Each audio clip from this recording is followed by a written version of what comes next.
Bonjour et bienvenue dans cette toute nouvelle vidéo pour les programmes en spécialité physique. Ici donc je vous propose une toute nouvelle vidéo donc dans le thème des mouvements et des interactions, donc le thème numéro 2. Et donc cette fois-ci on va aborder un tout nouveau chapitre dans la continuité donc de ce thème, à savoir donc le chapitre de la description du mouvement d'un fluide. Ok, donc là cette fois-ci on va s'intéresser donc à des mouvements, ok, un peu plus spécifiquement, mais cette fois-ci donc au sein d'un fluide. Donc dans un premier temps, nous allons voir tout simplement les grandeurs caractéristiques d'un fluide. Ensuite, dans le second temps, donc, nous allons tout simplement nous intéresser à la force pressante. Et donc, dans un troisième temps, pour terminer le cours, on va donc s'intéresser à deux lois utilisées pour décrire des fluides, à savoir donc la statique des fluides et la loi donc de Mariotte. Sur ce donc, c'est parti mon kiki. Tout d'abord, donc, pour décrire un fluide, en fait, il faut savoir qu'on va le décrire par trois grandeurs caractéristiques, à savoir donc tout simplement sa masse volumique, mais pas que. On a également la température ainsi que la pression. Alors, petit rappel. Alors, avant d'aller comprendre tout simplement dans le détail chacune des grandeurs caractéristiques d'un fluide, donc masse volumique, température et pression, nous allons donc tout simplement essayer de rappeler quelques éléments de base sur le modèle microscopique de la matière. Parce que oui, en effet, en fait, ces grandeurs-là physiques, qui sont des grandeurs macroscopiques, vont nous rendre compte des comportements microscopiques des particules qui composent le fluide. Et pour comprendre justement le comportement de ces particules, il faut déjà comprendre le modèle tout simplement particulière et microscopique de la matière. En fait, donc les constituants microscopiques d'un fluide sont des entités la plupart du temps. Donc ça peut être des atomes, ça peut être des ions, ça peut être tout simplement des molécules. Et ces entités donc au sein d'un fluide, mais également et c'est encore plus vrai dans un gaz, et ces entités elles seront donc tout simplement en mouvement et tout simplement elles sont désordonnées. Ok, voilà, elles sont en mouvement désordonné, mais également donc tout simplement la répartition de ces entités, elle est complètement non uniforme. Ok, donc non seulement ces entités c'est désordonné, mais en plus le mouvement il est incessant. Et donc pour un gaz justement, tout simplement ces entités, non seulement le mouvement il sera incessant, ok, voilà, et donc ils sont très éloignés les unes des autres, ok, voilà, et donc lorsqu'ils vont s'éclater, lorsque ces deux entités vont réaliser un choc l'une avec l'autre, elles vont se déplacer en ligne droite, ok, donc chacune des particules. Et pour un liquide, tout simplement, ces particules, elles sont certes plus proches, mais tout de même, elles bougent les unes par rapport aux autres, ok, on n'est pas sur quelque chose d'assez solide. Enfin, on n'est pas sur justement de l'état solide. Alors justement, du coup, voilà un petit exemple pour vous décrire du coup les modèles moléculaires et donc particulières plus précisément de la matière à l'échelle microscopique, hein. Donc que ce soit dans le cas d'un liquide ou dans le cas d'un gaz. Donc là, dans le cas d'un liquide, comme je vous disais, on a la présence de particules qui sont plus ou moins proches, mais tout de même en mouvement. Et dans le cas d'un gaz, donc on a la présence de particules qui sont très éloignées les unes des autres, et donc en mouvement également. Et lorsque tout simplement il y a un choc, les particules se déplacent en ligne droite suite au choc. Et donc, parmi ces grandeurs de caractéristiques qui permettent de décrire un fluide, donc on a la masse volumique. Donc la masse volumique, pour rappel, c'est tout simplement, donc vous l'avez vu en chimie, hein, donc en classe de seconde, mais également en classe de première en enseignement scientifique, ça reprend quoi à l'échelle macroscopique? La masse volumique, c'est tout simplement la masse de celui-ci par rapport à une unité de volume. Ok, voilà. Et donc son unité, en général, pour nous en physique, ça sera le kilogramme par mètre cube. En chimie, du coup, on a plus l'habitude du gramme par centimètre cube. Bon, là, il faudra vous habituer, du gramme par litre plutôt. Donc là, il faudra vous habituer, on sera en kilogramme par mètre cube, puisqu'on est en physique. Et donc, tout simplement, cette grandeur-là, qui représente à l'échelle macroscopique, donc, la quantité de matière, donc la masse de matière dans un certain volume de fluide, et en réalité, à l'échelle microscopique, ça représente quoi? C'est lié tout simplement à la masse des constituants, ok, et donc tout simplement à leur dimension et également à l'organisation de ces particules de masse, hein, d'une certaine masse, dans l'espace, ok, dans l'espace qui occupe le fluide. Et ainsi donc à l'échelle microscopique, tout simplement cette grandeur en fait va traduire le nombre de particules donc présentes par unité de volume. Et donc elle va rendre comme ça compte de l'état de dispersion ou de rapprochement, hein, on peut dire également, des constituants microscopiques du fluide. Ok, voilà. Alors bon, du rapprochement en fait, le terme physique exact c'est le terme densité. Alors ça c'est pour la masse volumique. Pour la température, donc c'est une autre, ça traduit autre chose. Donc la température c'est lié quoi? C'est lié notamment à la vitesse tout simplement des constituants microscopiques. Plus les particules vont aller vite à l'échelle microscopique, et plus tout simplement, en fait, la température va être élevée. Ainsi donc, cette grandeur à l'échelle microscopique va donc nous rendre compte de l'agitation des constituants, qui forment le fluide, ok, des constituants particuliers, ok, enfin microscopiques d'ailleurs. Et donc, on parle même d'agitation thermique pour caractériser ce phénomène-là qui va créer du coup la température. Et justement, petite parenthèse pour le zéro absolu, donc il s'agit tout simplement de l'état où en fait les particules microscopiques ne bougeront plus. Et donc il est fixé, il est égal à 0 Kelvin, ce qui fait donc tout simplement pour nous en degrés, moins 273,15 degrés. Ok, voilà. Et donc il s'agit tout simplement de la limite, ce qu'on ne peut théoriquement pas atteindre, c'est-à-dire de la limite pour laquelle il n'y a plus de mouvement en fait. Ok, les particules sont totalement bloquées de leur mouvement. Alors, cette température-là, moins 273,15 degrés, qui correspond donc à 0 Kelvin, donc c'est une température qu'on peut difficilement atteindre, mais néanmoins, donc, non seulement on l'atteint difficilement, et en plus, il faut des conditions vraiment spéciales, il faut être en laboratoire afin d'atteindre de telles températures. Pour vous donner un ordre d'idée, nous, par exemple, en humain, si vous plongez, donc, je ne sais pas si vous voyez par exemple des vidéos sur YouTube, je vais vous montrer des extraits de personnes qui plongent leur main dans de l'azote froide, là, moins 192 degrés à peu près, souvent que c'est. Et déjà, essayez de faire ça, vous allez voir que, franchement, c'est en fait, tellement que c'est froid, on va ressentir même plus la fraîcheur, on ressentira pas on va pas ressentir le froid comme d'habitude, en disant, oh, c'est froid. Non, on va ressentir même de la brûlure. Et donc, en général, les gars qui font ça, dans la vraie vie, voilà, je sais pas si on voit sur toutes les vidéos, en tout cas, le peu de vidéos que j'ai vu de personnes qui trempaient leurs mains dans de l'azote glacé, hein, et tout de suite, il a resserré. Il restait même pas 30 secondes dedans. Et en tout cas, dans la vraie vie, c'est ça. Quand, on atteint déjà, quand on trempe sa main dans de l'azote très froide, on enlève tout de suite. Et pour vous donner même quelques applications de ce liquide, l'azote liquide est tellement puissant en fait de par sa fraîcheur, hein, donc moins 192 degrés comme je l'ai dit, qu'en fait c'est pas un liquide qui s'utilise comme ça. En réalité, c'est un liquide qui va s'utiliser par exemple pour des applications telles que pour enlever les verrues, ok. Donc c'est vraiment très très très puissant. Et bon, là, je vous démontrer un gars qui plonge sa main dans de l'azote liquide, donc vous voyez qu'il tient même pas 10 secondes. Mais on peut prendre d'autres objets comme ça. Vous prenez une feuille, elle est plongée dans de l'azote liquide, et au bout de quelques secondes, voire minutes, elle se retrouve totalement glacée. Parce qu'en fait, qu'est-ce qui se passerait concrètement qu'est-ce qui se passe si on plonge la main dans l'azote liquide et qu'on laisse trop longtemps? Comme votre corps, il est fait de cellules, et que vos cellules sont faites d'eau à majorité, dans ce cas-là, l'eau, vous savez que pour entrer à l'état solide, c'est tout simplement 0 degré, hein, à partir de 0 degré et moins. Donc dans ce cas-là, comme l'eau est à moins 192 degrés, ça veut dire que clairement vous êtes gélifié sur place. Comme du coup, j'espère que je pourrais vous mettre l'extrait aussi donc de la plante, comme le cas de la plante, vous êtes complètement gélifié. Et c'est pareil, vous quand vous avez froid, vous quand vous plongez votre main dans le froid, vous cherchez un but tout de suite. Là, vous imaginez bien pour de l'azote froide. Et donc vous imaginez encore plus pour le zéro absolu. Là, c'est carrément, carrément, ça vous fixe en fait, tout simplement. Et puis ensuite, dernière grandeur, c'est la pression. Alors la pression, c'est c'est plus ou moins corrélé à la température. Je m'explique. Parce qu'en fait, lorsque vos particules vont s'agiter les unes par rapport aux autres, donc elles vont créer entre elles des chocs, ok. Elles vont s'entrechoquer les unes par rapport aux autres. Et la force qui va être créée par l'agitation des particules, et notamment les chocs de celles-ci, c'est la pression, ok. Et ainsi donc la pression du fluide à l'échelle microscopique, ça va rendre compte tout simplement de la fréquence donc des chocs de chacun des constituants microscopiques contre la paroi. Oui, parce qu'en fait, on a des chocs, du coup, quand on est dans un fluide, les particules vont s'agiter et donc vont réaliser des chocs entre elles-mêmes, mais également des chocs entre la particule et la paroi.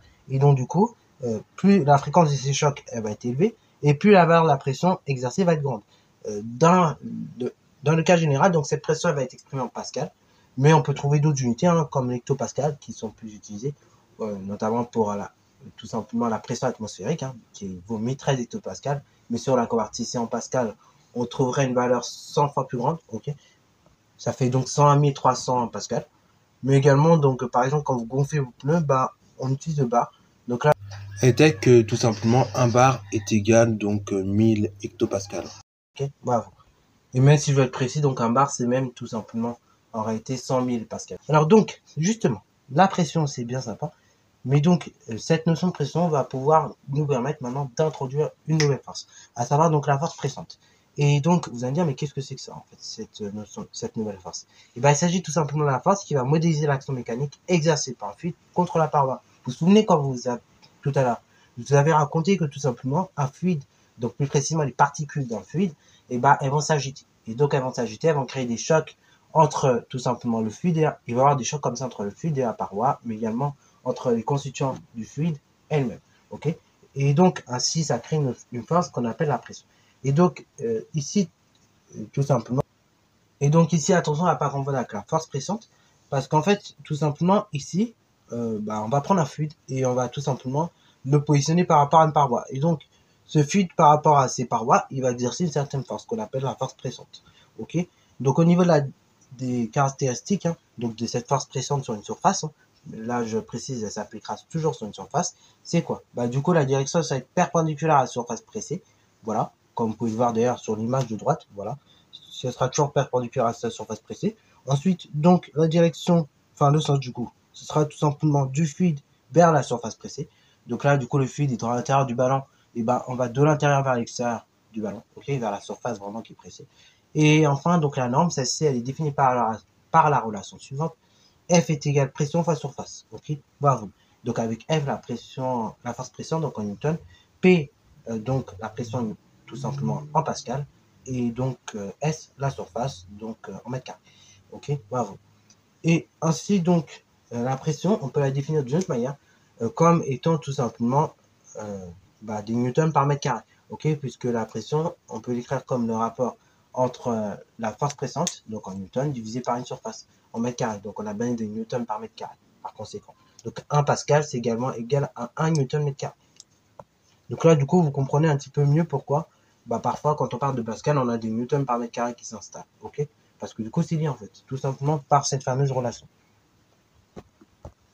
Alors, ça, c'est la première chose que l'on peut voir, ok, la notion de force pressante. Mais également, quand on va décrire un fluide, donc on va pouvoir utiliser deux lois, à savoir donc ici des lois de Mariotte et la loi fondamentale de la statique des fluides. Donc, on va commencer par la plus simple, parce qu'elle n'est pas très compliquée à mémoriser, il s'agit de la loi de Mariotte. Donc, la loi de Mariotte, tout simplement, elle dit, enfin, pour bien comprendre, ici, donc, on va se positionner dans un gaz, ok, et donc, tout simplement, ce gaz-là, on va considérer donc qu'il s'agit d'un fluide qui est compressible et expansible. Donc ainsi, le volume qu'il va occuper, ça va forcément dépendre de la pression. Et donc ici, on va se fixer à une température constante et on va pouvoir énoncer la loi de Mariotte comme la suivante. Donc à température constante, le volume occupé par un nombre donné de molécules est tout simplement inversement proportionnel à la pression de ce gaz. Okay, donc quand on a une température constante, le volume que va occuper les particules sera inversement proportionnel à la pression du gaz. Okay, et donc tout simplement le produit du volume occupé par le gaz multiplié par sa pression va être égal à une constante. Donc du coup, on va avoir quoi? Toujours à température constante et à pression constante, enfin à température constante du moins, on aura P fois V égale constante. Ok, donc ça c'est la loi de Mariotte. Et ainsi donc la valeur de la constante donc est égale au produit de la pression par le volume. Elle est indépendante de la nature du gaz. Ok, et cette loi donc ici, elle va être valable ici pour des pressions modérées, c'est-à-dire inférieures à 10 bars en général. Et quelquefois, du coup, les unités de pression et de volume utilisées. Ok, d'ailleurs. Donc ça, c'est pour la loi de Mariotte. Donc concrètement, ça veut dire quoi? Si vous prenez un paquet de chips, voilà. Souvent, on fait l'activité, enfin souvent pour introduire un peu sur cette loi, on prend le paquet de chips comme exemple. Si vous prenez vos paquets de chips en fait, et que vous positionnez à 0 mètre d'altitude, et puis vous prenez toujours le même paquet de chips, mais vous positionnez donc à 100 mètres d'altitude, ok? Enfin 100 mètres ferme. Oui, bon, 100 mètres d'altitude, pourquoi? Et donc, du coup, qu'est-ce qui va se passer? Et il va se passer la chose suivante. C'est-à-dire que en augmentant de hauteur, vous savez que la pression diminue. Hein. Donc ça, on l'avait déjà évoqué en seconde, hein, vous vous souvenez, avec, comment ça s'appelle? La fosse des Mariannes, voilà, je remonte la photo. Donc, elle avait évoqué dans le sens inverse. J'ai dit que plus on descendait en profondeur et plus la pression augmentait. Ok, et donc, pour observer, par exemple, des endroits sur Terre tels que les océans, notamment la fosse des Mariannes, qui est située à 10 km sous le niveau de la mer, donc sous le 0 mètre, là, et du coup, c'est quand même des endroits compliqués à observer parce que il faut toute une combinaison adaptée afin de pouvoir résister à ces variations de pression. Ok, bravo. Et donc, ce que j'avais dit à pour la fosse des Mariannes, C'est encore vrai dans l'autre sens, en fait, quand on augmente. C'est assez logique. Du coup, quand vous en montez en hauteur, la pression diminue. Et c'est vrai, quand vous allez aller en montagne, un jour, si vous avez déjà pu aller en montagne et que vous avez déjà pu essayer de mesurer la pression, vous verrez, c'est pas la même. Et d'ailleurs, chose qui est assez surprenante en montagne aussi, c'est que par exemple, si vous voulez faire bouillir de l'eau, et faut pas attendre 100 degrés. Au contraire, ça bouille, l'eau, elle va déjà bouillir autour de 97 degrés. Ok, la température d'ébullition ainsi elle baisse. Parce que tout simplement, la pression n'est pas la même. Ok, du fait de la hauteur qui est plus haute, donc la pression diminue et par conséquent, les températures d'ébullition augmentent. Ok, et donc ça veut dire quoi? Si j'applique la loi de Marriott pour mon exemple du paquet de chips, et ça veut dire que quand je vais monter comme ça en hauteur, la pression donc elle aura diminué en passant de 0 à 100. Quand je passe de 0 à 100 mètres. Donc ça veut dire que mon paquet de chips il va gonfler en montagne, puisque tout simplement, la pression diminue. Et afin que toujours le produit de cette pression par volume reste constant, soit identique en fait. Donc voilà, maintenant vous savez pourquoi votre paquet de chips est gonfle, c'est dû au fait que la pression, comme elle diminue, le volume il doit augmenter, afin que la multiplication des deux reste constante. Alors, ça c'est bien une loi intéressante, mais on a une seconde loi également qui est utilisée quand on manipule les fluides. Loi extrêmement importante, si vous pouvez, je vais arriver, mémoriser la formule de cette année, c'est bien, parce qu'on va s'en servir l'année prochaine encore. Pour le coup là, il n'y a pas d'exercice type bac dans le chapitre, parce que bon, c'est un chapitre qui est pas, c'est pas un chapitre de bac, voilà, en terminale, et donc là, je veux vraiment me centrer pour les exercices type bac sur les chapitres de bac, voilà. Chose que je n'étais pas précisé au début d'année, mais je veux vraiment centrer que sur les chapitres qui tourneront au bac en terminale, vu que c'est toujours les mêmes. Et donc c'est pour ça qu'il n'y aura pas d'exotype bac sur ce chapitre-là. Et d'ailleurs, le chapitre des combustions, comme vous avez pu le voir, ou comme vous pourrez le voir, tout dépend quand vous voyez la vidéo, et il n'y aura pas d'exotype bac non plus du coup. Voilà, c'est une décision que j'ai décidé de prendre parce que bon, sinon on s'en sort plus. Et donc, loi des statistiques, fondamentale de la statistique des fluides. Donc c'est une seconde loi qui est utilisée tout simplement pour étudier les fluides, mais cette fois-ci donc au repos, ok, puisqu'ici la statistique des fluides, c'est l'étude de ces fluides au repos. Lorsque du coup on ne bouge pas, lorsqu'on n'augmente pas, diminue pas la hauteur. Enfin, lorsqu'on n'augmente pas, par exemple, la pression, le volume, ok, vous voyez ce que je veux dire. Lorsque le fluide il est tranquille. Et ainsi donc la loi fondamentale de la statistique des fluides, elle va vous dire quoi? Donc elle vous dira que la variation comme ça de pression entre deux points A et B, comme vous pouvez voir d'ailleurs sur le petit schéma à droite, est tout simplement proportionnelle au dénivelé, ok, au dénivelé entre ces deux positions A et B, ok. Ce qui signifie donc qu'on a la relation suivante, donc delta P est égal donc ρ fois G fois tout simplement delta Z, ok, qui est dénivelé, ou bien la différence d'attitude entre les positions A et B, ce qui va donner donc en développant un peu plus les choses, PB moins PA est égal donc ρ fois G fois donc la différence des attitudes, donc ZA moins ZB. Alors pourquoi on a un PB moins PA? Parce que bien évidemment, plus on va diminuer et plus, comme je viens de le dire il y a à peine 3 minutes à peu près, la pression va augmenter. Également, donc petite précision au niveau des unités et des significations des différentes grandeurs. Donc bien évidemment, PA, PB, tout simplement ce sont des pressions, donc ça les exprime en pascal. Après, donc pour ρ, c'est tout simplement la masse volumique du liquide. Pour G, donc c'est l'intensité de la pesanteur. Et pour delta Z, ok, ou bien ZA moins ZB, et c'est différentes attitudes, donc c'est exprimé en mètres. Et donc chose également qui est importante à bien savoir là-dessus, c'est que tout liquide, tout solide qui va être immergé dans un liquide, et va tout simplement subir la pression de ce liquide qui est situé au-dessus de lui. Ok, quand vous immergez un liquide donc au plus profond, et tout simplement l'objet en question, il va subir la pression du liquide au-dessus.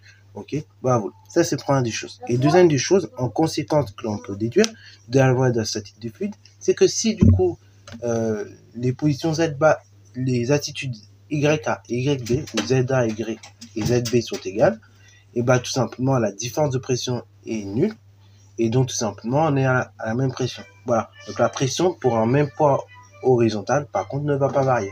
À la verticale, oui, elle va varier, mais à l'horizontale, pour un même poids, elle ne variera pas. Voilà, donc c'est tout pour cette vidéo, j'espère qu'elle t'a plu. Si c'est le cas, n'hésite pas à la liker, commenter et bonne toi en mathématiques.